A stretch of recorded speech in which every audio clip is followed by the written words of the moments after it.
Hello guys, welcome back to the channel. तो आज हम अपने एक नई वीडियो के साथ आए हैं जिसमें कि हम डिस्कस करेंगे कि किस तरीके से हम अपने टैक्स की बचत कर सकते हैं।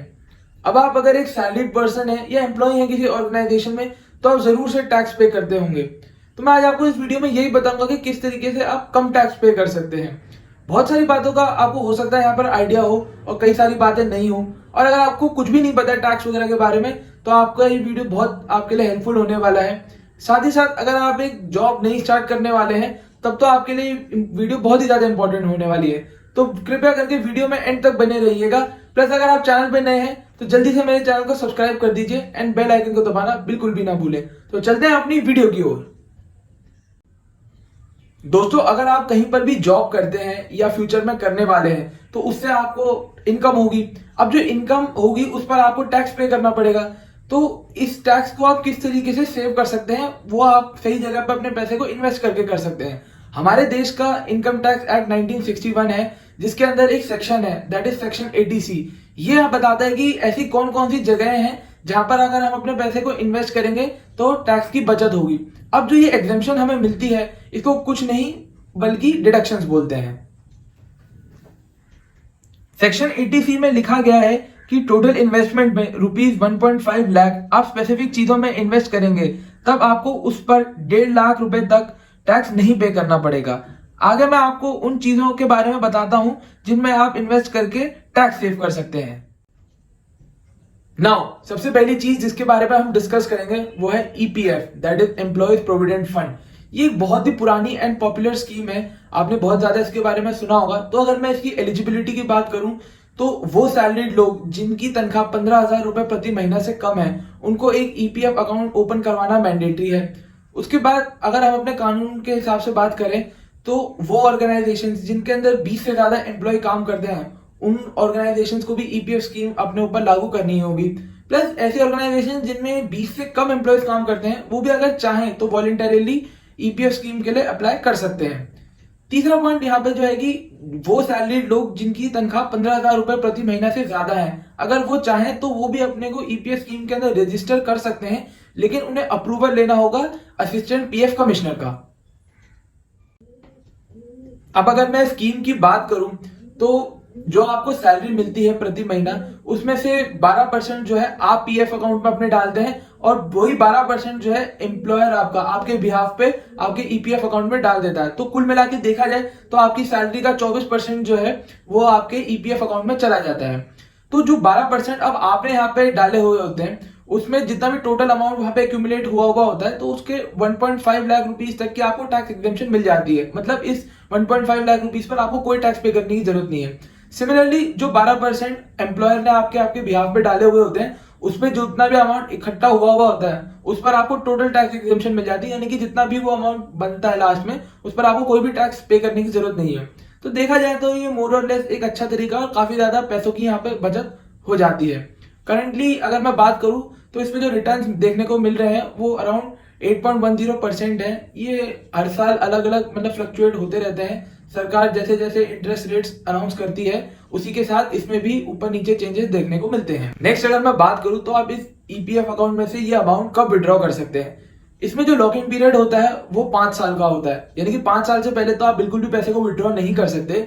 बट जब आप 5 साल गुजर जाते हैं, उसके बाद अगर आप चाहें तो आप विड्रॉ कर सकते हैं, लेकिन उसके साथ भी कुछ शर्तें होती है। एज इन कुछ स्पेसिफिक परसेंटेज ऑफ अमाउंट ही आप यहाँ पे निकाल सकते हैं, और आपको क्यों चाहिए पैसे ये भी आपको स्पेसिफाई करना बहुत जरूरी है।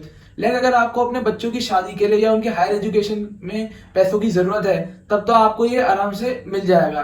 लेकिन अगर मैं बात करूं, तो ये आपकी रिटायर्ड लाइफ के लिए होता है। एज इन जब आप रिटायर्ड हो जाएंगे तो आपको पेंशन वगैरह पे आप आ जाएंगे, जिसमें कि मतलब काफी ज्यादा कटौती आपकी इनकम में हो जाएगी। तो उस समय आपको फंड्स की कोई इतनी ज्यादा प्रॉब्लम ना है, ये उस दिन के लिए बना हुआ है। वैसे आप देखें तो इसके नाम से भी कई हद तक आपको बातों का समझ में आ जाएगा। अब आप इसमें इन्वेस्ट कैसे कर सकते हैं, बहुत सिंपल है। आपको बस अपने एम्प्लॉयर को जाके उनसे आपको ईपीएफ में रजिस्टर करने को बोलना है। वो जैसे ही आपको ईपीएफ में रजिस्टर कर देंगे, उनको एक यूएएन नंबर मिलेगा।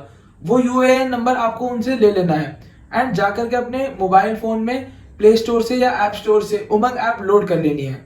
उमंग ऐप को लोड करने के बाद वहां पर ये आपसे यूएएन नंबर मांगता है, तो आपको ये एंटर करके आपका जो ईपीएफ अकाउंट है वो पूरा उसकी स्टेटस जो आपके सामने होगी, जिसमें कि आप देख सकते हैं कि अब तक उसमें कितना पैसा इकट्ठा हो चुका है, कितना आपको इंटरेस्ट मिल रहा है, वगैरह वगैरह सारी बातें आपको अच्छे से समझ में आ जाएंगी। ये जो उमंग ऐप है ये सरकार के द्वारा डेवलप की गई एक ऐप है जो कि बहुत सेफ है और आप इसको बिल्कुल बेझिझक आराम से यूज कर सकते हैं।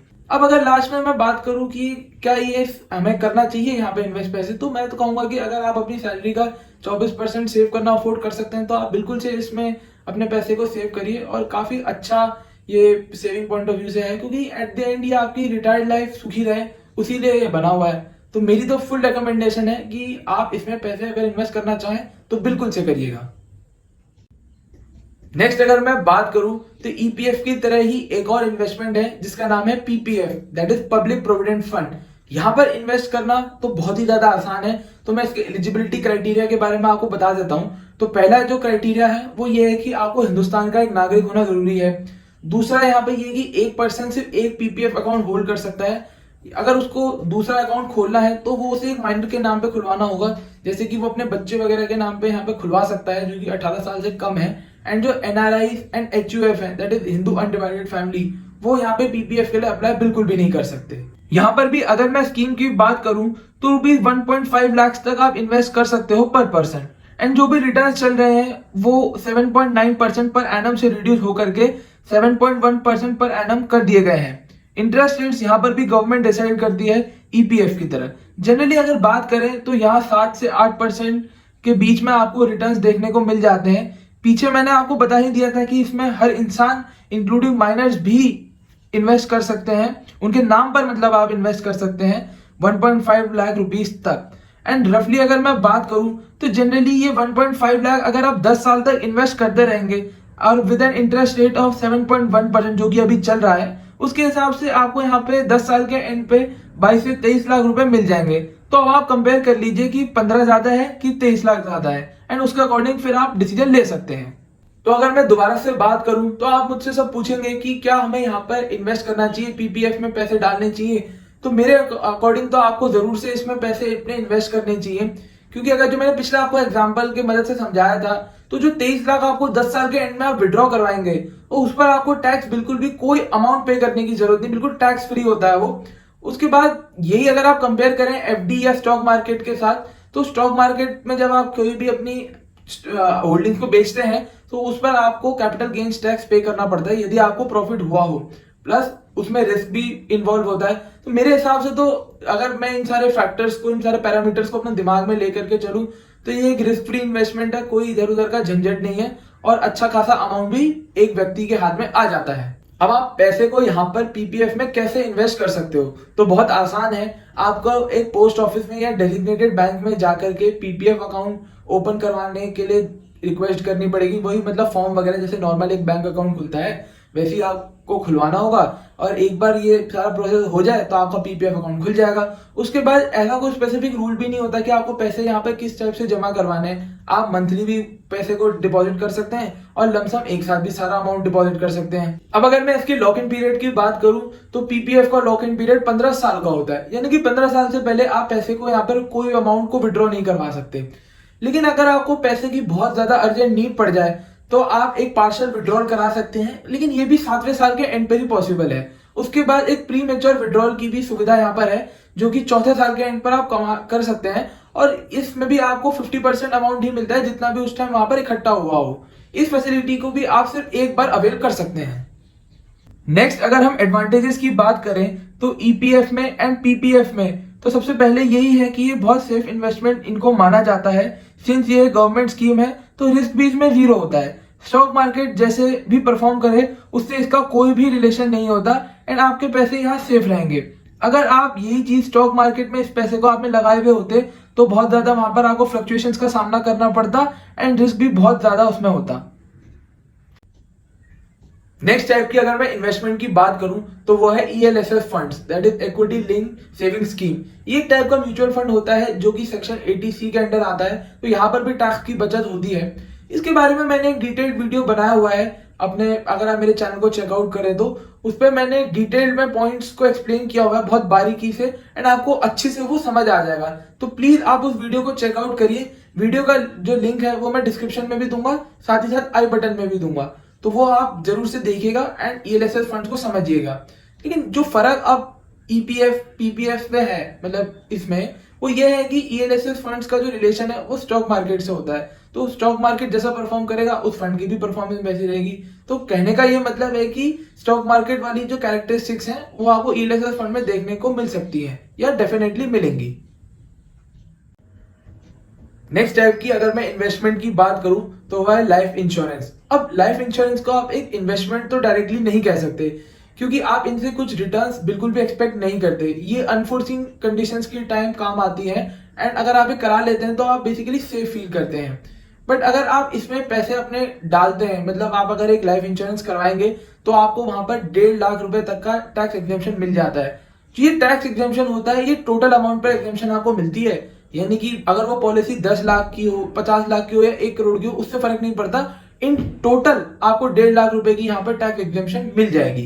यहाँ पर मैं आपको एक चीज रेकमेंड करना चाहूंगा कि जब भी आप एक लाइफ इंश्योरेंस लेते हैं तो आप एक टर्म लाइफ इंश्योरेंस लें। आजकल ऐसी भी बहुत सारी स्कीम्स चल रही हैं जिनमें जो ये लाइफ इंश्योरेंस कंपनीज हैं वो बैंक्स के साथ कोलैबोरेट कर लेती हैं एंड जब वो आपको स्कीम्स शो करती हैं तो वो ऐसी स्कीम्स आपको दिखाएंगी जिनमें वो बोलेंगे कि बहुत ज्यादा रिटर्न्स मिल रही है, हाई रिटर्न्स शो करते हैं वो आपको। तो आप प्लीज उसके चक्कर में बिल्कुल भी ना पड़िएगा, क्योंकि ये जो हाई रिटर्न्स वाली जो आपको स्कीम्स दिखाते हैं ये बहुत ज्यादा कॉम्प्लिकेटेड स्कीम्स होती हैं, साथ ही साथ रिस्क भी बहुत ज्यादा होता है। कॉम्प्लिकेशन इन द सेंस ये होगा कि ऐसे क्लॉज इसमें ये लोग डाल देंगे जो कि एक व्यक्ति जब इनको रिडीम करा रहा होगा तो वो बहुत ज्यादा परेशान हो जाएगा, और साथ ही साथ ये हिडन चार्जेस भी इंक्लूड करते हैं। एक यहाँ पर सेक्शन 80D है जो कि हेल्थ इंश्योरेंस के लिए बना हुआ है। इसकी max limit of tax deduction 50,000 रुपए है। मतलब अगर आप 50,000 तक हेल्थ इंश्योरेंस पर इन्वेस्ट करते हो तो वो आपका टैक्स फ्री हो जाएगा। लास्ट टाइप की अगर मैं इन्वेस्टमेंट की बात करूं तो वो है सेविंग्स अकाउंट इन्वेस्टमेंट। यहाँ पर जो आपको पता होगा सेविंग्स अकाउंट इन्वेस्टमेंट पे हमें 3 से 4% के रिटर्न एट एन एवरेज मिलते हैं। अब जो टोटल यहाँ पे रिटर्न मिलते हैं उस पर अगर मैं टैक्स एग्जेम्पशन की बात करूं तो वो है ₹10,000 रुपए तक की, यानी कि अगर उसमें कुल मिला के 10,000 रुपए इकट्ठे हुए हो तो वो एकदम आपका टैक्स फ्री हो जाएगा। ये आपका सेक्शन 80 TTA के अंडर आता है। तो ये तो थे आपके सामने कुछ तरीके की इन्वेस्टमेंट जिनमें अगर आप अपने पैसे को इन्वेस्ट करते हैं तो आप टैक्स सेव कर सकते हैं। लास्ट में मैं आपके ऊपर छोड़ देता हूं कि आपको कौन सी इन्वेस्टमेंट चूज करनी है, क्योंकि बहुत सारी कंडीशन अलग अलग लोगों के ऊपर होती है एंड बहुत उनके बाद आप रिसर्च वगैरह करके डिसाइड कर लीजिए कि आपके लिए कौन सी सबसे ज्यादा सूटेबल रहेगी। और अगर आपको ये वीडियो अच्छा लगा हो तो प्लीज मेरे इस वीडियो को करिए लाइक। चैनल पे अगर आप नए हैं तो जल्दी से मेरे चैनल को सब्सक्राइब कर दीजिए एंड बेल आइकन को दबाना बिल्कुल भी ना भूलिएगा। एंड आपको वीडियो कहीं भी ज्यादा इंफॉर्मेटिव लगा हो तो अपने फैमिली एंड फ्रेंड के साथ जरूर से शेयर करिएगा। टिल देन मिलते हैं एक नई वीडियो के साथ। Thank you so much for watching. Good bye.